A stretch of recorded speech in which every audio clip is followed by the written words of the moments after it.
Oh, I messed up, didn't I?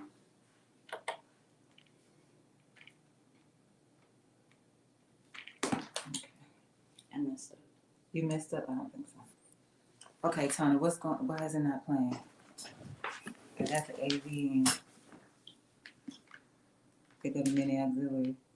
It's hooked to this thing right here. So it's supposed to be hooked to this? Mm-hmm. Is it?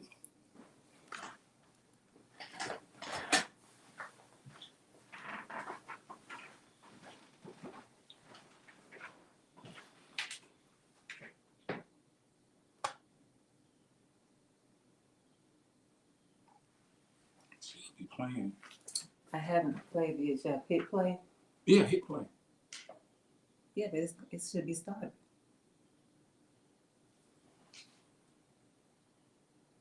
Do we need the mic on?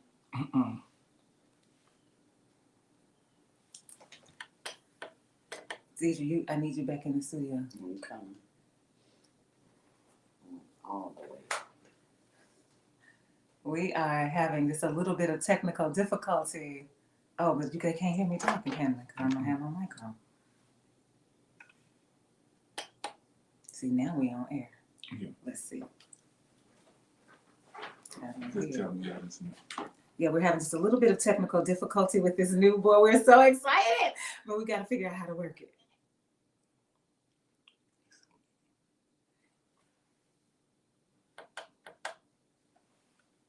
It's supposed to be. We are just experiencing a little bit, just a little bit of technical difficulty. And we are working it out. We are working it out right here live at KBF 88.3 FM, where we are the voice of the people. And we are voices trying to get on to speak for the people right here at KBF 88.3 FM. This is Community Voices, and we are in the studio. Yes. But you still can't call us on the phone. Still can't call us on the phone. The phone lines are not open. Phone lines are not open because we have just a couple of glitches that we're still trying to work out right here in the studio with our new equipment that you allowed us to purchase. If it were not for you, we would not be having this problem. So this is a good problem to have. A good problem to have right here, right now, as we prepare for Community Voices, where we are in studio. The phone lines are not open. The phone lines are not open. We're trying to play the song. That's what we're trying to do. We're trying to play the song. It's not working. I guess we just may not have it today. Don't know. Which breaks my heart. I don't know. Breaks my heart. Oh my. So I don't know. are we even live? Can you Yeah, all, we live. could somebody hear us? Can somebody call in and say, send me a message and say you hear us or something? Let us know. Okay. So yes, we are. Want to say Sawubona to you this morning. I don't always say it because sometimes I actually forget to say it because I've gotten to the point where I am no, you're not in this. You should be. You can't put your phone down because the phone is how you're using your camera, right? And see, you're not in the screen right there, so we need to see you. Yeah.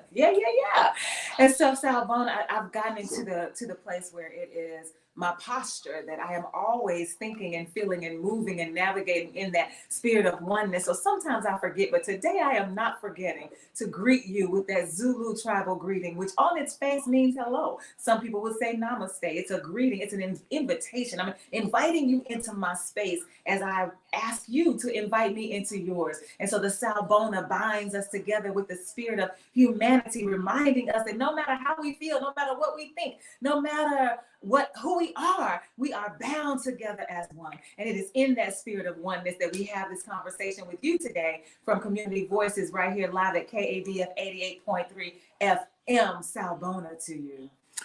Good morning. Good morning. So this is the first show that since they have put the new board in, this is the first show that that we're working on. And so it's a test run today. And just to see what's wrong, what needs to be fixed. Our engineer, they worked all week and even into the weekend trying to get everything together. If you were in the studio now, you would see it's just in disarray. but it's going to get they're going to get everything together. So just bear with us over the next few days as we get everything working right. It's going to be a lot more simpler, especially for those who call in. It's going to be even more interactive, where we're going to be able to have multiple people on the phone lines at the same time. So it's going to be great. But as always, with anything, it's just working out those bugs. So really appreciate your patience and everything. And so we're just going to keep rocking on. I want to make a couple of announcements as we get ready for our conversation with our guest in the house. Woo, woo, woo, woo. We have a guest in the house, in the studio this morning, but I do want to let you all know that I did hear I do have an update on Hotep. So Hotep is the last time that I heard. If you all have some more information, please reach out, because you know I'm concerned about Hotep. I still have not laid eyes on him because he is in the critical care. He's in ICU, surgical ICU. And so he had the surgery. The surgery was successful as far as we know. We are excited about it, because when his sister sent me the text, I said, I don't know. Are we shouting? Like, I can't tell from the text. Is this good news? And she said, absolutely, this is good news. So the surgery has been performed. Hotep is in recovery right now, still at the hospital, and but doing as well as can be expected as we continue to push him forward with our higher vibrations and our good vibes. And those of you who pray, whatever it is that you do to hold sacred space for folks, continue to hold Hotep as he prepares to come out of the hospital to us. So that is the latest update that I have. If anybody else knows anything, you can hit me up. Area code 228-236-7440, 228-236-7440. I also I said the other day that I felt like I had another announcement, but I could not remember what it was. And I was right. I do have another announcement. When we went to the memorial for Homer G. Blackwell, who was lynched on the corner of 6th and Maple, Main and 6th Street, right here in Argenta, they had calendars that were available for people to take if you wanted them. And I waited until every single person went through the line to get their calendar, and there were still calendars available. So I picked up a few. So anyone who's interested in having a calendar from the Equal Justice Initiative, it is the calendar that I use every single Tuesday to give us our tidbit. I have one for you. This is not the kind of calendar where you say, well, Denise, it's October. Why would I want a calendar in October? It's not for you to figure out what day it is. It's for you to have information. It's for you to continue to be educated. It's to take you through doors where you want to say, wait, I need more research about this. I need to learn more. So I have calendars. If you want one, just let me know. Area code 228-236-7440. Tony, I know you told us a lot about the board, but can you greet us this morning, and then we'll have our guest read. Oh, yeah. Good morning. I hope everybody's having a great Tuesday morning so far. Just want to thank all of you.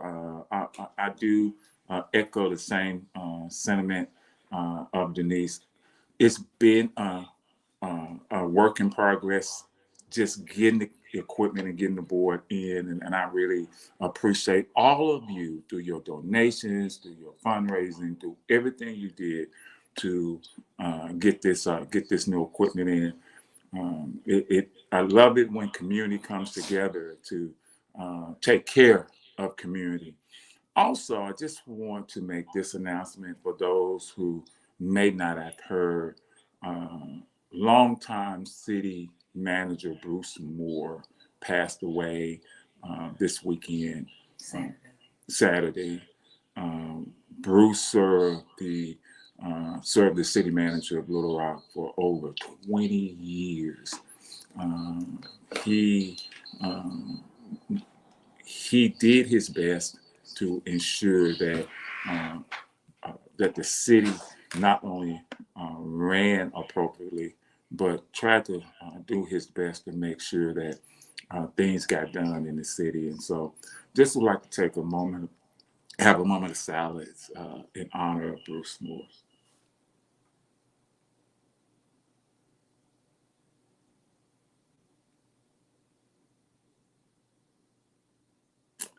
Okay, thank you. And as information gets to us about memorial or services, we'll make sure that we announce over the air.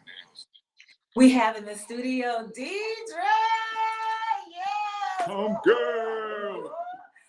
So last Tuesday, I started talking about land. I talked about Malcolm X, the video that Mr. Henderson sent to me about talking about distinguishing between the field Negro and the house Negro, to get us to think about a revolution and what it really means to talk about revolution. And when Malcolm X began his conversation, he was talking about how when you think about the American Revolution, when you think about the French Revolution, when you think about the Russian Revolution, when you think about these revolutions that are historical moments in all of our lives, then when you boil it down, when you boil down what a revolution is, it requires two things. It requires land, it's about land, and it's done through bloodshed. This is what Malcolm X is talking about. And so he's saying, if you want a revolution, then you got to be willing to acquire land, and you got to be willing to go through some kind of bloodshed. And so we have the conversation at the very end. I didn't even know I was going to say it.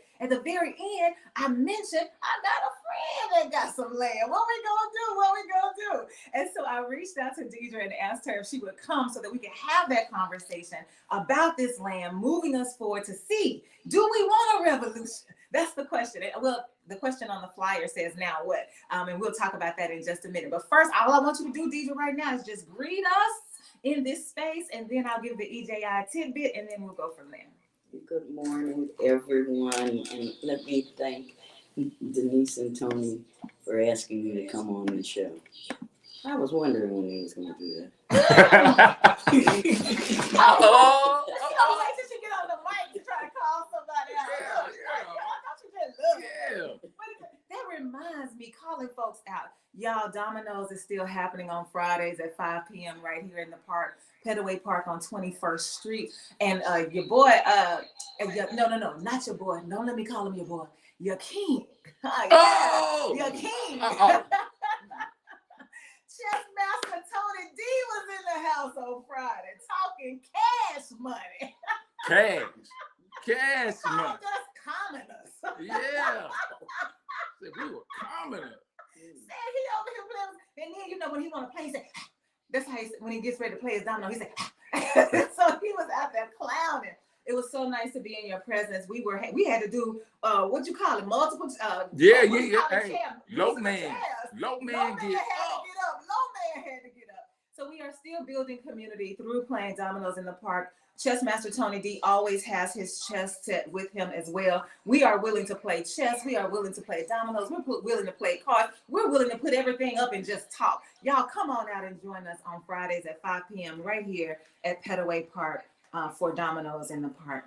So the EJI tidbit for today is actually coming from the 16th. I realize that today is the 17th, but it's important to me for this conversation that we are going to have with Deidre to raise this issue from the 16th of October in the year 1968.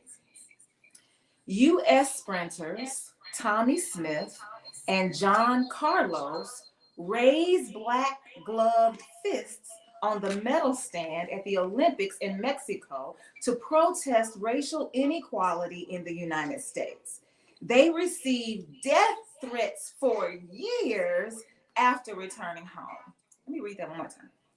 On October 16th in 1968, U.S. sprinters Tommie Smith and John Carlos raised black gloved fists on the medal stand at the Olympics in Mexico to protest racial inequality in the United States. They received death threats for years after returning home. So these two black men who are on this stage, realizing the privilege that they have in this moment to carry forth a message, to use the platform that they have as athletes, as gifted and talented athletes representing the United States, all they did was raise it. They didn't say anything. They didn't hit nobody. They didn't draw no blood. All they did was raise the fist. Because at this point in 1968, the fist was symbolic of black pride. which is why I really wanted the song to play, because I was playing James Brown, I'm Black and I'm Proud. That was like, all of this was gonna work together. James Brown says, I'm Black and I'm proud. And in the song, he says, I'd rather, well, I'll talk about that later. So James Brown says, I'm Black and I'm proud. So here is this moment when Tommy Smith and John Carlos raised their fist in just to symbolize the pride that they have being Black, even as they are representing America, but they are representing America in this moment through the spirit of James Baldwin that says, it is because I am an American that I can critique the country. It is because I am part of the family that I can offer up an analysis that causes us to take another look at what we are doing and how we are treating folks. And so just daring to be Black, daring to claim your Blackness, daring to be proud about it, daring to say, yes, this is who I am, caused these two Black men to have death threats for years.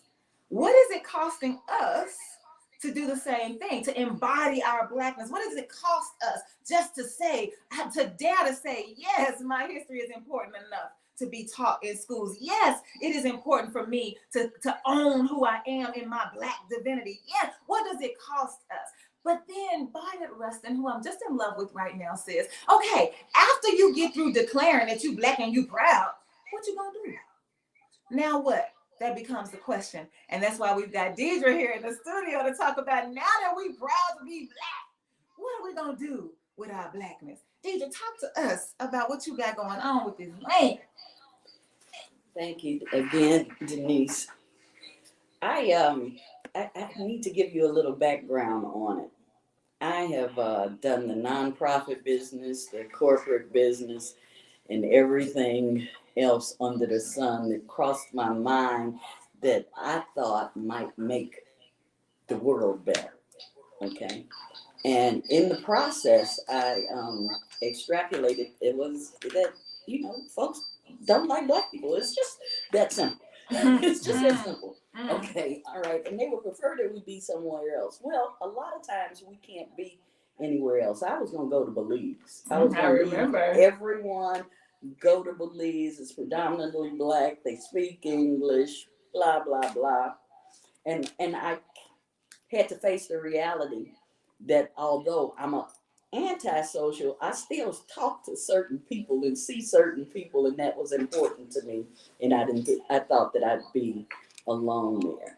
So how can I make Belize here? A space where it's predominantly Black and loving Blackness.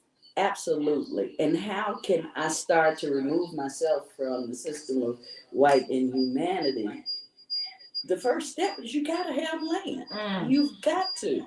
So one of the things that I said, the criteria for the land that I bought had to have a body of water. So my cousin and I invested in the old Girl Scout camp in Watson Chapel, which has Lake Taloha on it. That is fully stocked. I caught 18 fishes. I just wanted you to know that the other day. Yeah, it was amazing.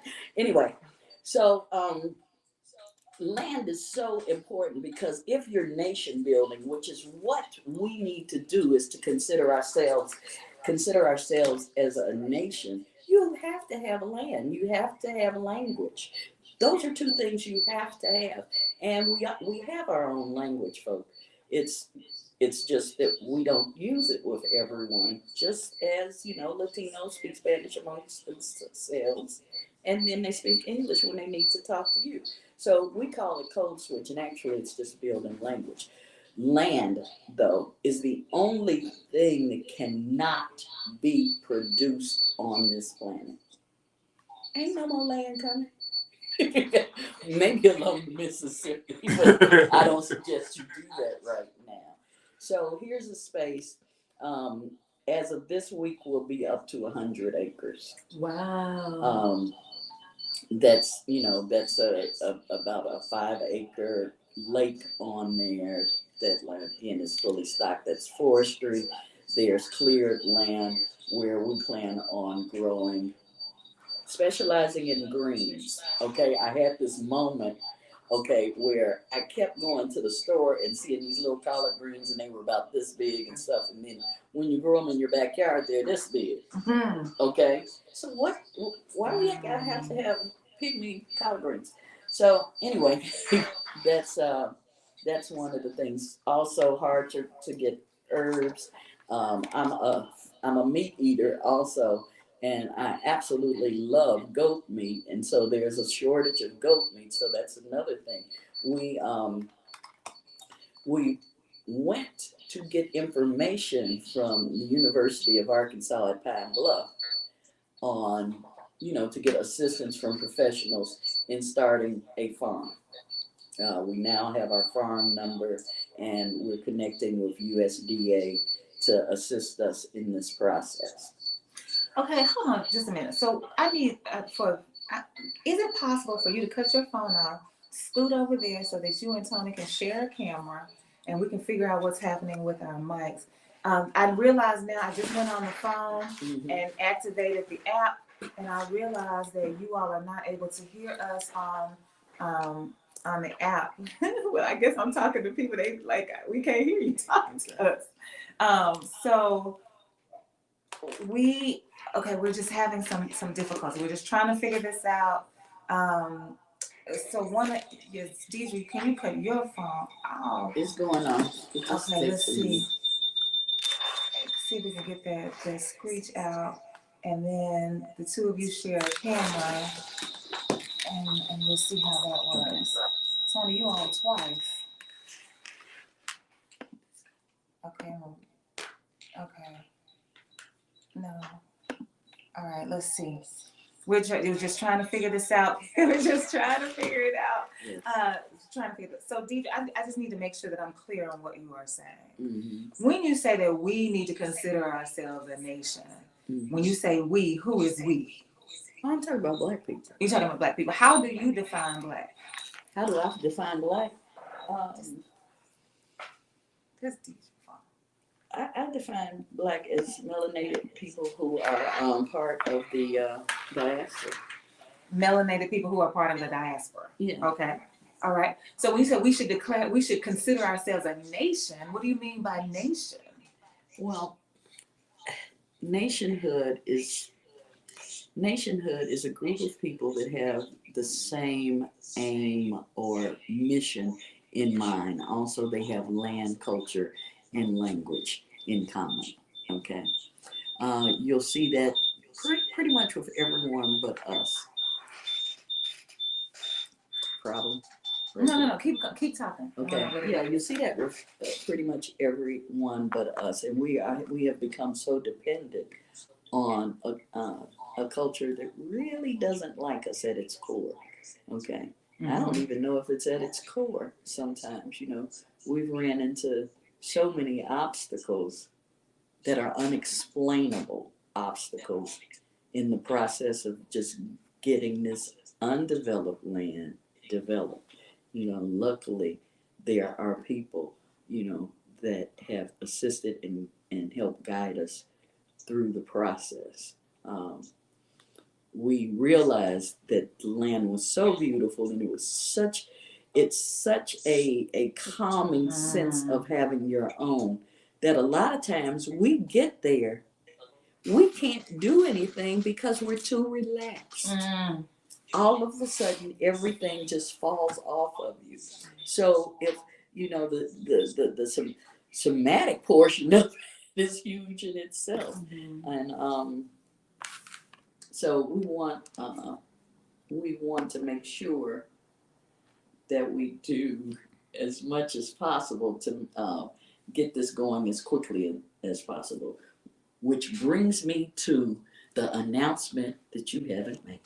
Okay, I got another announcement to make too. Go ahead. Okay. What announcement have I not made? So I didn't put it out there as far as on the 21st. On the 21st, which is also UAPB's homecoming, we are opening up the land to friends and family, and you really don't have to be a friend or a family. Just show up.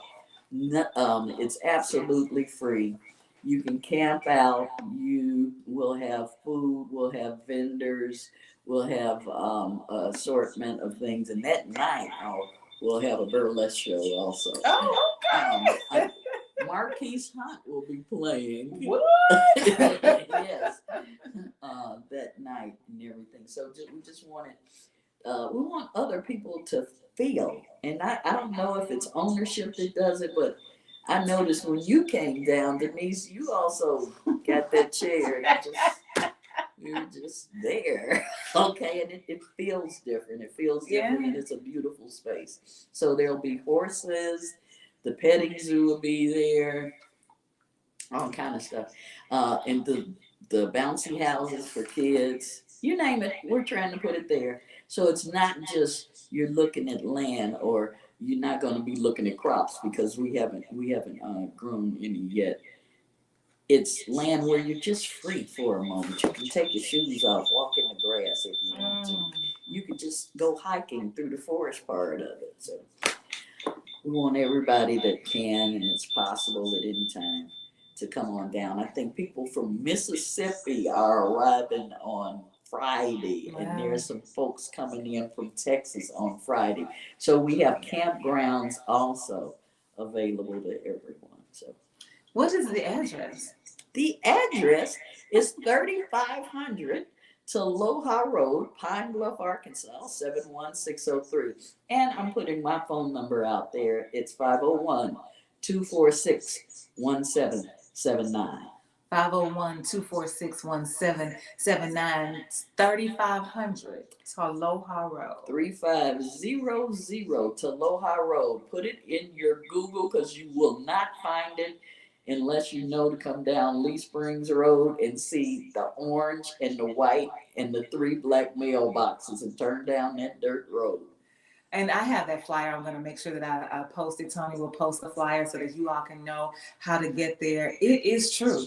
There's no doubt about it. As soon as I got out of the car and I looked at the water, I said, oh my. Oh my. So when you talk about the somatic part of it, somatic meaning what happens in your body when you are just able to just exhale, when you are not on high alert, when you are not hypersensitive, when you are not worried about whether or not somebody's about to take your life just for being Black, when you are, and then to do that in communion, when there are other people around you feeling the same thing, that oneness of the Sawubona comes into play, and it absolutely is amazing. So I cannot wait for you all to see it. 3500 Taloha Road, Pine Bluff, Arkansas. You are invited on October 21st, which is this Saturday. It is free. You don't have to be friend. You don't have to be family. It is free. You can come, and there'll be all kinds of things. Music, there'll be fellowship, there'll be horses, there's water, Tommy, I saw, was in a kayak. Wasn't he on a kayak? Tommy can roll in it. I'm like, look at this. Tommy you can kayak. So it's a lot going on. And what we want you to do is know that there is land available for us. And we're going to talk about how you can participate in that in just a minute. I want to get these comments right here. So we've got King Ross St. James. Congratulations. Land ownership is important to establish generational wealth. Land ownership is important to establish generational wealth. And then he also says, not just wealth, but in time, maybe even survival.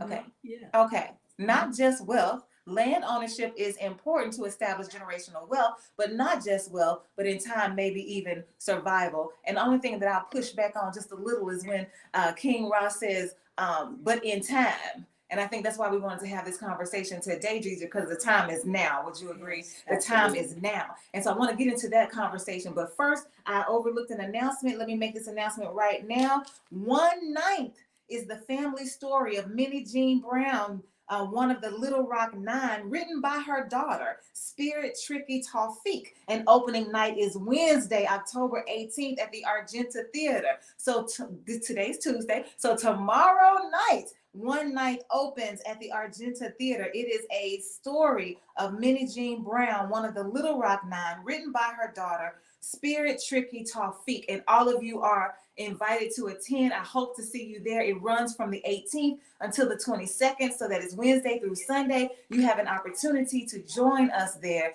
as we witness this story about our very own Minnie Jean Brown, one of the Little Rock Nine.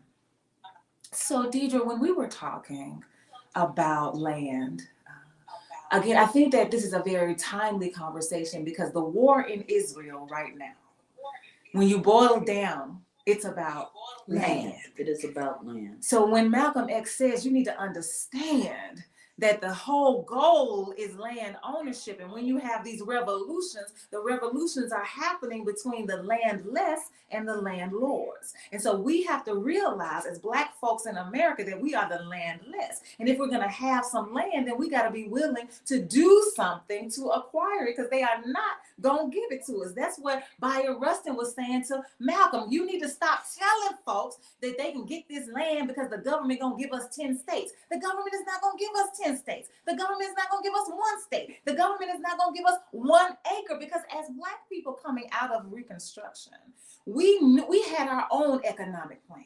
We said, give us 40 acres, give us a mule, leave us some. That was our economic plan. Give us land, give us an animal, and leave us alone, and we'll be fine. And to this day, we have not, that economic plan for Black folks still has not been realized. We have no land, we have no animal, and we still can't be left alone. Why can't you just leave us alone? We can't go to the grocery store, can't go to church, you can't go to the park, you can't even go to Kroger, you can't go anywhere. You can't sit in the parking lot at Kroger. You have to be on guard all the time. So when we're talking about land, Malcolm X says there's bloodshed. Is there not bloodshed happening right now between Israel and Hamas? Yeah, this is what America does. And so for Black people to raise up and say, we want our land, hey, I feel like you're saying, but I ain't waiting on nobody to give it to me.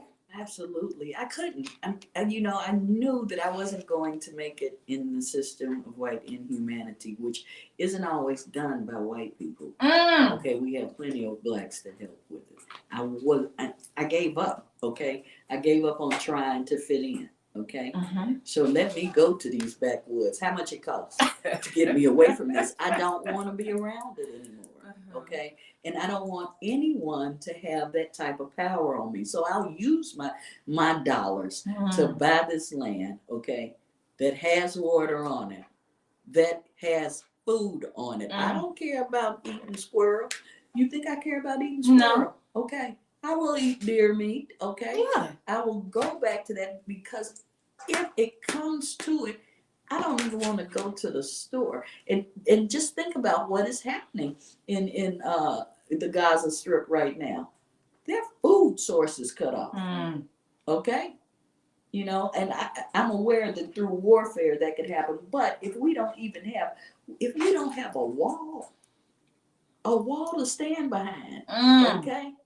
Number one, we're in trouble because a good portion of us is in such bad health that we can't physically run. And then where are you going to run to? And once you get to that place, what you got to start building? That has to be talked about. That's the strategic plan that Black people, and not all, okay, not all Black people, Black people that are conscious of their condition need to sit down and have a strategic plan.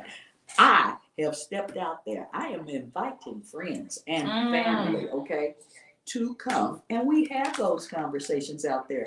I'm not having it in your meeting here. I'm not doing it, okay? I've had enough. Anytime there's been a meeting here, this is my observation. Someone has a fantastic idea. We meet on it. We put it together. Everybody goes back to their office and puts up every single barrier there is to stop from getting to the good idea. I quit. I quit. I can't do this anymore. Let me do something else. Yeah, you know, in this conversation, it's so important. Even this country, as it was being formed, and the colonizers looked out and they realized there's land. What is that? Thomas Jefferson, who said manifest destiny. Let's go all the way out. It's land out there, and whoever controls that land, whoever owns that land, will ultimately have power. And so one thing that I'm hearing you say, Deidre, is that you looked out and you looked at this land as a vision. And once you told me the lake, I know exactly where you are. Mhm. By growing up in the Pine Bluff area, living in the Pine Bluff area for a while, that Girl Scout camp is where they would have different things out, and you could go out. The school would take you out for these pumpkin patches thing, So it is a beautiful area. But going back to what I was talking about a couple times about what was going on in Brazil with this group of people of African descendants who are going out occupying land and building community. This is a great way. And of what you're saying is that if you can get enough people with that same idea, we're going to get this land, we're going to expand this land, which opens the door that, hey, it's our land, we can build our own community, we can have our own schools, we can have our own, whatever. It's our land, and we can control and we can decide what's going to be done with it. And it's true. If you're going to be a part of a revolution, you have to be willing to shed blood, and you have to be willing to take. Going back to what you said, Denise, about Israel and Hamas, it's all about the land and who is going to occupy that land. And that's why they call it, Israel says that the Palestinians are occupying. They're occupying their own land. And and we want to encroach on your land. We want to put our people on your land. We want to occupy your land, and we don't want you to say anything about it. And I think that's something that we have to understand, that with that land is so much you can do and so much you can control. And you have to have the courage of your conviction. Say that Also, again. You must have the courage of your conviction.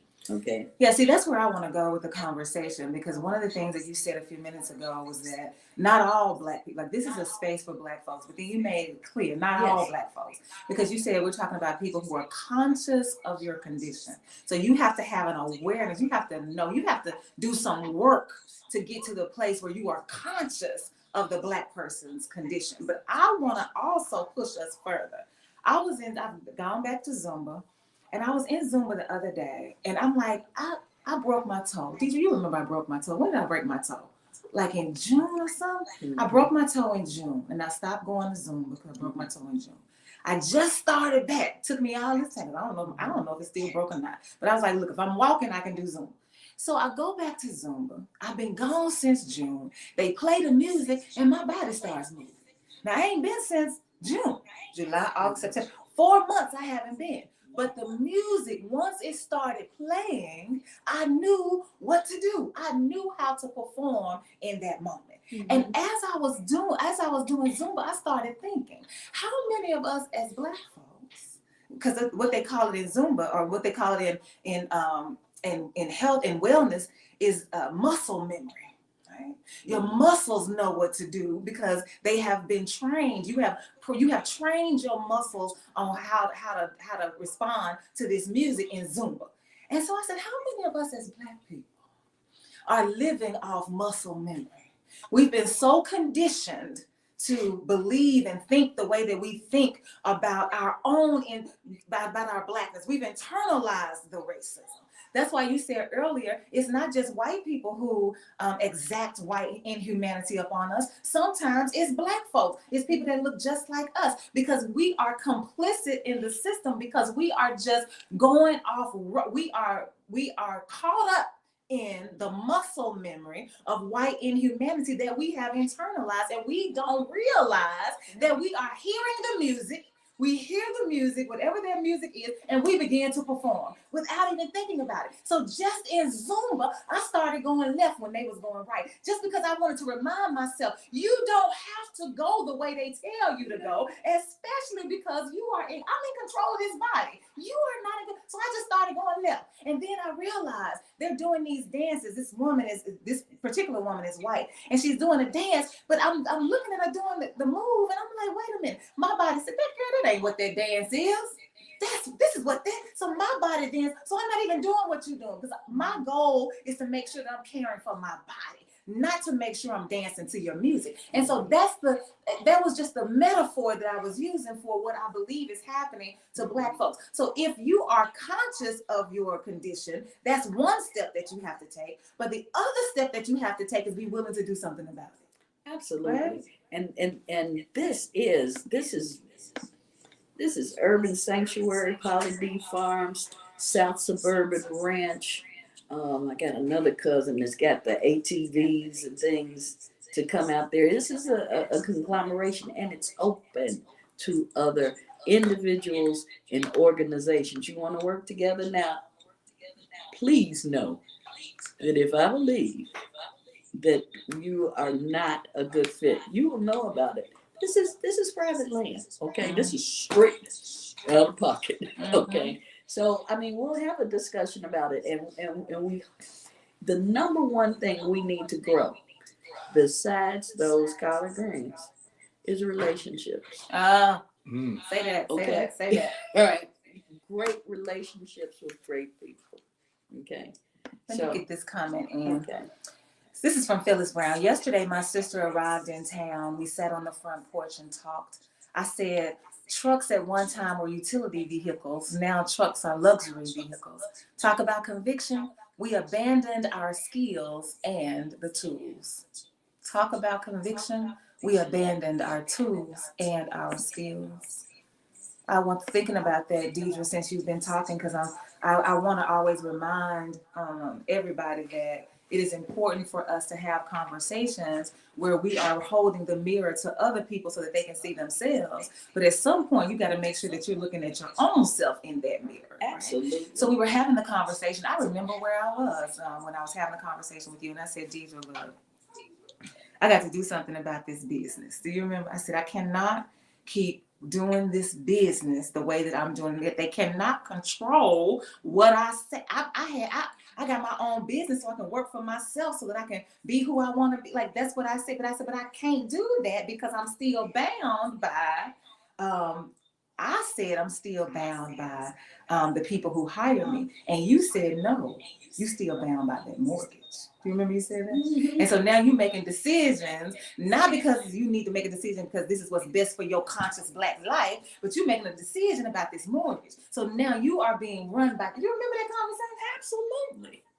And I said, wait now. And so here I am, conscious of the condition of Black folks, and still struggling with the fact that if you gonna be free, disconnect. Okay. If you're gonna be free, you gotta disconnect. Right. Okay. So just understand. I think I had a beautiful condo, but I knew that in order for me to keep that dependent on kowtowing to inhumanity. Okay. So I'm like, well, I need to get rid of this. Everybody knows I drive a Range Rover. Y'all, in about 2-3 weeks, maybe a little bit more, it's gonna turn into a truck. That's what I need. That's what I need down there. It's all kind of things that you have to sacrifice. See, that's, even if you go on biblical, that's the type of sacrifice they're talking about. They ain't talking about putting a cow or a sheep or living sheep or anything. You have to sacrifice some things, you know. And it's time for me. It's time, because the bottom line is we can talk liberation all we want, but I need to show you something. Yeah, and so that becomes the number one question, I think. First of all, well, we got multiple questions, very important questions. Number one, are you conscious of the condition of Black people in America? Black being every member of the African diaspora. The most expansive way that you can think about that word, Black and melanated. Are you even conscious of the condition?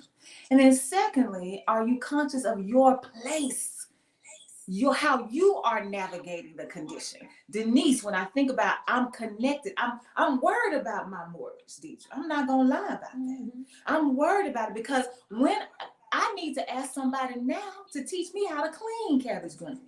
You talking about growing cabbage greens. I don't even know what to do with it after you give it to me. I don't know what to do. And let me tell y'all, look, I'm serious. I need to learn how to, because I want to cook some for my mama before she leaves.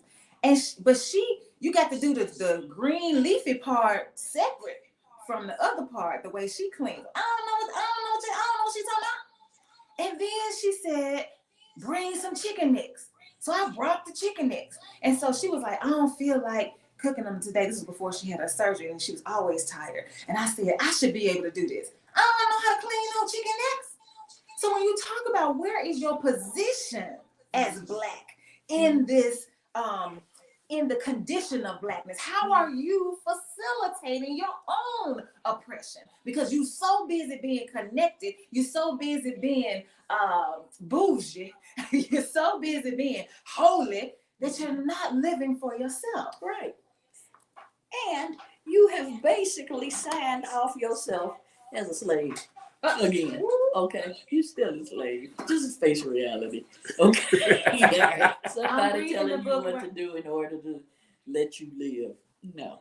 I'm gonna do this. If I kill myself on the tractor, let that be the reason.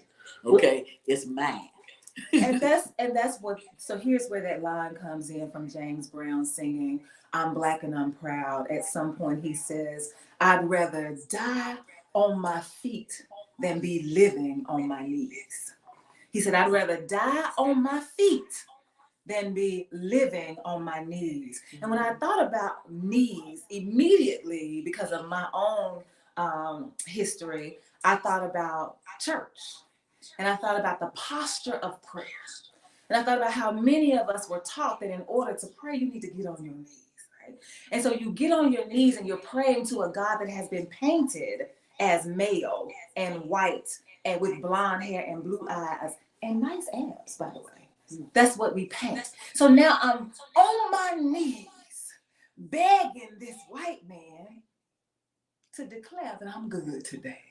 To declare that I'm holy enough to be called his, holy enough to be bought by him. This is the theology, this is the doctrine that we believe in. And so James Brown says, I'd rather be dead on my feet than living on my knees. And then I said, well, maybe James Brown isn't talking about God. Maybe he's not talking about that. Maybe he's talking about begging. Maybe he's talking about the posture when you are kneeling. If somebody's about to kill you, especially when you watch TV, the crime shows, if they're about to execute you, usually they put you on your knees, right? Because they're about to kill you. And you know that it's coming. And there ain't nothing you can do about it. And so James Brown said, you ain't gonna catch me like that. James Brown says, I'm Black and I'm proud, so I'm on my feet. When we were at that memorial on Saturday, Benito Lubazibwa, he spoke. And he said that one of the African proverbs that his family holds dear, that his tribe holds dear, that all of those tribes hold dear, says when you pray, you need to move your feet. When you pray, he said, y'all praying, y'all getting on your knees and you're praying, then what? And so the question becomes, now what? Now you're conscious. Now you realize your complicity. What you gonna do about it? Are you gonna take the steps to disconnect? And that's a real conversation that I'm having right now. It's a real conversation that we are asking those of you who are listening, those of you who are gonna share this, because you know what? Almost every time I go somewhere, I meet somebody who says, I listen to you. I'm like, what? You do? I'm like, what? So I know you're listening. But what are you going to do with what you hear? And it's a conversation that we're going to have out on, you can have on the land. Because I appreciate what you said, Deidre, that you're not having the conversation here. I need to share that video that Mr. Henderson sent me, because there's so much in there that Malcolm X is saying. One of the things he said that Black people have not yet learned how to do is to get rid of our differences. I mean, not worry about our differences. He said, you are not being oppressed, I'm using my own language, because you are a Baptist. or because you are Methodist, or because you are Democrat, or because you are Republican, or because you are Eastern Star, or because you are AK. You're being oppressed because you're black. And he said, so when he was talking about this, I can't remember, I'm done with it. I haven't done the research. He said one of the things they did was they left the enemy out of the room. He's declaring that the enemy is a white man. So you can't come up in here. And so what I hear you saying is, yes, the system of white inhumanity is absolutely our enemy. The system of whiteness is absolutely our enemy. But everybody who functions in those systems is not white. Right. So then you say, so you can't come up in here. And if you do, it ain't gonna take us but a minute to realize that you need to go. And we will escort you out. Yeah. Am I hearing you say that? Absolutely. Yeah, I'm not talking about Saturday. Saturday, we just coming down there to have fun. But, you know, the conversations that we've had about doing think tanks and strategy sessions and things like that. No, we can't play with that. That is serious. You can't play with it. It's not just serious, it's sacred. It is. Hello. Bullshit. You felt that in your struggle. It is sacred. And we've got to grab hold. So I'm glad that you made the distinction, because I did not mean to collapse the events. Like Saturday is not about talking about this kind of stuff. We're talking about land. That's what we were talking about. That's what this conversation is about. And that you have acquired some land and you are inviting people in to build with you on that land. That's what the conversation is about. And just as an aside, on that same land, there is an event happening on the October 21st, which is Saturday. So these are two separate things. We want to have conversation about how you can build on this land. Those of you who are conscious, those of you who recognize your complicity, those of you who are willing to move your feet, to do something about it so that you can get to the place. Because one of the other questions you asked me, Deidre, look, you put a lot on my mind. Sometimes I don't even want to call you sometimes. I have to call you. I have to call you when I'm empty. If you know what I mean. I have to call you when I'm empty because you give me so much to think about that if I'm already half full, then it gets overwhelming, right? And when you're overwhelmed, you can't act. And so I have to call you when I'm empty so I can just sit and listen. And you asked me, you said, Denise, well, what you gonna do if there's no food in the grocery store? What would you do? And what I say? Crickets. Right. Because I said, even though I have my own home, I have tried for 4 years to grow. I've tried for 4. One time I had a strawberry come up. I was so excited. One time I had a jalapeno come up. One time I had a potato I dug out the ground. I was so excited, but I'm not skilled. Phyllis Brown says we've lost our skills and our tools. I don't know how to do it. And so part of it is not that I don't want to. It's just that I know I'm not ready. Well, I mean, here's a space. Do you actually think that Deidre J. Levi knows how to be a farmer? I don't know what you know. You done been a lot. Okay, no, that's why I went to UAPB that has one of the best schools of agriculture in the country. Yes, Okay. they do. So that's why I went there. Hell, I know this needs to be done. I don't know nothing about it. And every single job that I've had, basically, it's been, yeah, I'll do it for X amount of money. I don't know what it is, but I'll do it for X amount of money. Here's something that I'm doing it beyond myself. It's my, of course, my family members are helping with this, but we're opening it up to everybody. I don't know what level you know of farming. You already told me 0, nothing, not even cooking. Okay, so we get together and everybody has something. This platform is huge. And this is what I think. I'm sorry, Tom, let me just say this one thing. This is where I think, this is how I experience the Bible. When the Bible talks about us being of one spirit that gives many gifts. It's one spirit that gives many gifts. This is where I feel that scripture coming to life, saying it's going to take the communion of us. Right? It's going to take us, the collective of us, to make it happen, to build and to grow. Because you're going to bring your gift. Tony, you're going to bring your gift. Denise is bringing her gift. Your girl Lola's bringing her gift. all of us are bringing our gifts, and our gifts then come together to create this world that is already ours. The world is ours. James Brown says, I'm tired of working for somebody else. I need to be working for myself, because all of those gifts and talents that I'm doing on my job, guess what? Whatever I give them on my job becomes theirs. Because that's why I told you, said, why you haven't written a book? I said, because every job that I've been on says, if I write it, it's theirs. Remember I told you that? Yeah. And I said, I refuse to write it if it's not going to be mine. And that's every time we go to work, we're working to build somebody else up. So don't say you don't know how to build.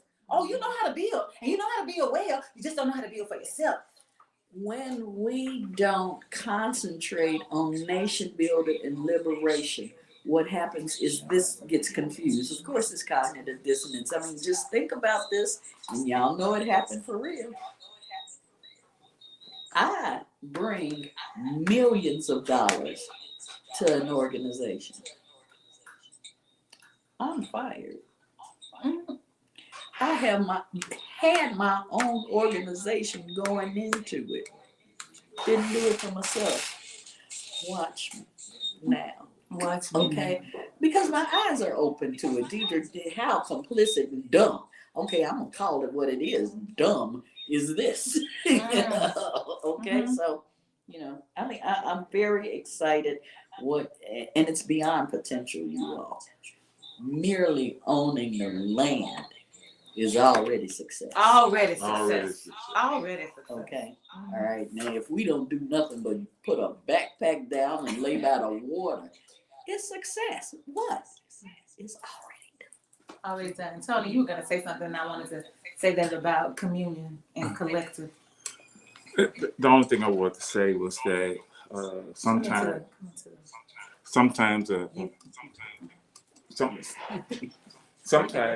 something that happened in your life, and it's like a seed, and you don't realize the seed has been planted until somebody else starts to water it in your life. And I remember when I came back from Brazil, one of the first conversations I had with you, Denise, was about when we went out to where the people had occupied the land and how they were, so happy, so free. And one of the things they said was that we were dying in the city with nothing. So why not come out here? Why not come out here? What we got to lose? And we're going to squat this land. We're going to stay on this land. We're going to occupy this land. And in time, the land becomes ours. But they were so self-sustaining. And I showed pictures of, how all they had was sticks and plastic for homes. But they were growing their own food. They had their own animals. They had their own water source. And they were self-sustaining. Everything they needed, it was right there. And listening to this conversation, it's like, I like what you said. I got fish. I got animals. I got a place to grow. I got a place to lay my head. And we can expand out. That's the basis of building something to go forward. So I am proud of you, homegirl. Well, thank you, dude. I can't wait. I know it's been about 30, 40 years since I've been out to that area. I can't wait to come down Saturday, look at it, to walk among it, and I'm a nature person anyway, so I'm looking forward to it. Let me say one more thing. I am aware that everything in the world is happening on October 21st. There's about 5 things going on in Little Rock. You got Capital Gay Pride, or one of those things. The big thing is UAPB's homecoming, which people come from all over the country. And one of the things that we've offered is those that are coming in campers, RVs, etc. and stuff. You can come on down our space. Ain't gonna cost you nothing. Ain't gonna cost you nothing. Ain't gonna cost you nothing. And you good? Go ahead. Go ahead. Okay. And before we get off, the last thing I want to say is Health Corner on Thursday. Yes. And our engineers are in the they are here waiting for us to get off the air so they can fix all the bugs. So I am grateful for that. So I think that means that your girl Lola's not coming on right now. So that's my fault. I told your girl Lola, I was like, yeah, come on up. We gonna be good. But thank you all so much for joining us for Community Voices right here at KABF 88.3 FM, where we are the voice of the people. I'm so excited that Deidre was here to have this conversation. And Tony, thank you so much for contributing to this conversation. I just want to leave us with this thought. I'm reading the book by Jill Nelson, and she was the first Black woman journalist for the Washington Post. And she's talking about her 4-year tenure there and all that she went through. But the title of the book is Volunteer Slavery. That's the title of the book. And so I want us to think about that as we leave this place. We are volunteering to be slaves, to be enslaved even now. Some of the stuff we cannot continue to blame on the system of white inhumanity. You got land right here, you got water right here, you got fish right here. We need to build, and we invite you to do so. Hit us up right here at KBF 88.3 FM, where we are the voice of the people.